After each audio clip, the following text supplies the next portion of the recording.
సరే ఇప్పుడు ఎక్కడికి మనం వెళ్ళేది? ఆకలేస్తుంది, అందరూ పోదాం. మనం శోభా దగ్గరికి వెళ్తున్నాం.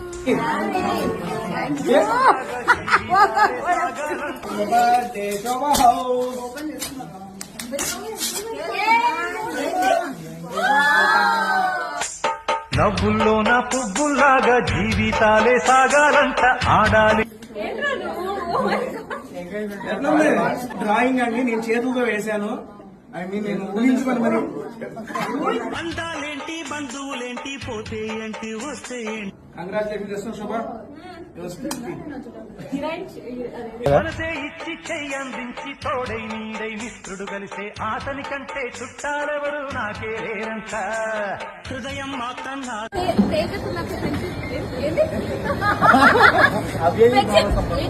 బ్రేకప్ అవ్వలేదు. కాసేపు టైం స్పెండ్ చేసి మేము రిటర్న్ స్టార్ట్ అయిపోయాము. ప్రియాంక డ్రాప్ చేశాడు. నెక్స్ట్ డ్రాపింగ్ గౌతమ్ అయిపోయిన నాది డ్రాప్ చేస్తావా?